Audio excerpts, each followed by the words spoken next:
Well, disability comes in many forms. I mean, we go to school as teachers to learn about various, cognitive learning disabilities or physical disabilities. And I grew up in an era where the laws that surround the accommodations made for disabilities was kind of being developed. And things were different when I was a kid. But as far as the definition, I think that just takes various forms. Well, personally for me, in terms of disability, I mean, I'm sure you picked me because I have a physical disability, but I take it with a grain of salt. I mean, it's not even an issue for me. I think others take it a little differently. Well, a disability really is something that may put somebody at a disadvantage. So it could be a physical disability, like somebody who's paralyzed or who's lost a limb.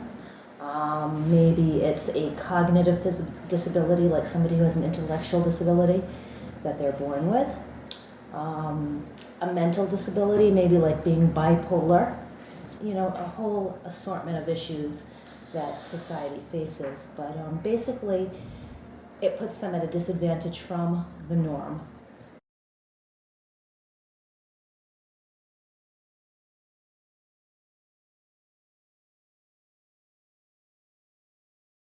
I think this generation has kind of more of an acceptance, and I think that's gotten better. Again, I grew up in the 70s, and throughout the 80s and 90s, I think things have changed where people are a little more sensitive to the needs of others and are a little more aware that there are a lot of things people can't control about themselves or what's different physically or mentally.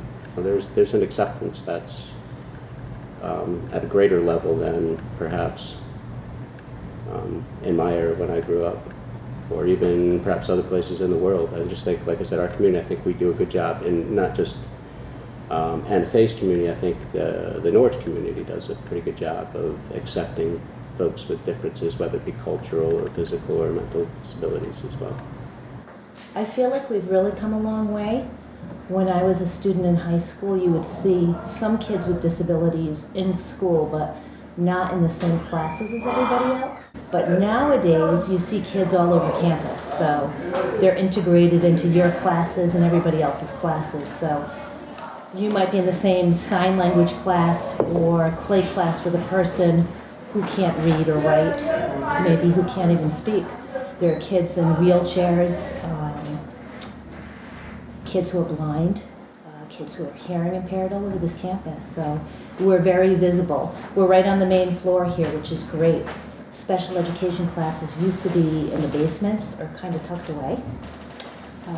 And there are a lot of rights that protect our students that say they have the right to be taking the same classes that you and I take. So that's a huge step. And there's also the Americans with Disabilities Act. So that protects their rights as far as going to work and jobs and education, using technology. So I'm sure that people hit roadblocks in many places. The other thing I want to mention is Anna-Faye is really big with Unified, where students with special needs and their regular peers get together to do social events and sporting events and classes. So that's really huge. In fact, we're kind of like a model program for other elementary schools in this area, which is great.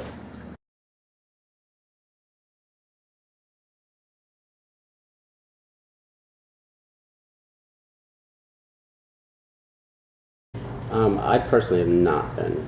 I know there are things that perhaps become a little more challenging personally for me to do, but I am a very persistent person, and I just don't see my hand being a disability. It's just me. It's just natural for me. Personally, I can't say that I have. I've read stories in the paper where people, are going to court or fighting that they didn't get a job because of their disability, or they didn't have access into a certain area because of their disability, or housing. But personally, I have not seen that.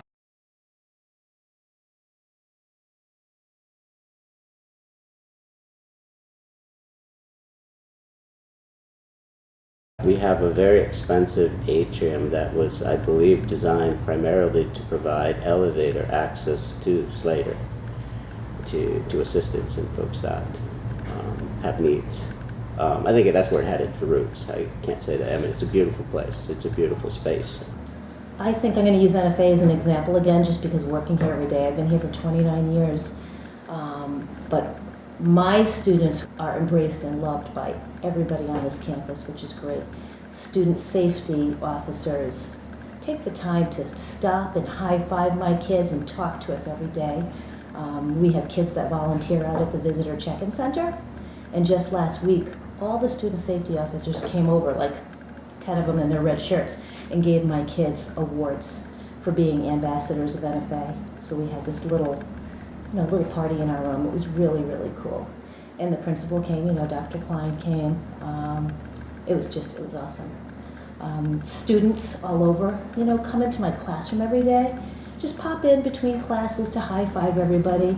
They take classes that my kids are in and say, is Cheryl going to be taking sign language next year? I want to sign up for that too. As well as teachers who ask for us to enroll in their classes, what we call unified classes, which means there's a regular ed teacher and a special ed teacher co-teaching together with regular ed students and special ed students helping each other. And that's been wonderful. We started out years ago with a co-op cooking class, and now we have, we call them unified multiracial, unified art, unified graphics, unified zoology, and we still have cooking. So it's like 5 different classes, which are great. And kids sign up to be in those classes, and then a lot of students decide they want to go on to teaching students with disabilities and go into special ed, so that's been wonderful. We've had a lot of campaigns. I'm not sure if you guys have been involved in any of the R-word campaigns in the past that promote awareness for all different disabilities. The fact that the kids are visible and embraced by all on campus. Nurses, cafeteria people, student safety, teachers, just about everybody, instead of tucked away in a corner without anybody knowing who they are.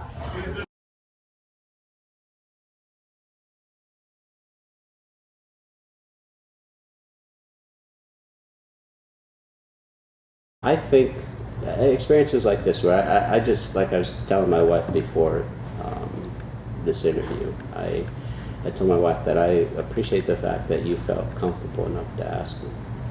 I think if folks would somehow, or not, I don't know if it would be training, or at least, more folks being not afraid, I guess. I don't know if that's the proper verbiage there, but not an English major. But I just think if people were just more comfortable being curious and asking questions, or perhaps, I'm not saying more people like me, but more exposure to folks that are very comfortable with the hand they've been dealt, no pun intended. But that's just the way it is. I mean, as far as I'm concerned, I just think that the openness and feel comfortable around me, because I'm a human being. You just can't pick and choose to not like someone because of something they can't control. I really think that here at NFA, we've done a lot of changes, like promoting the unified, including kids in the mainstream, on the main campus. But I think to continue to promote awareness about disabilities, and the more people understand, the more accepted students are. How can you help somebody, a friend? How can you empower them to be the best that they are?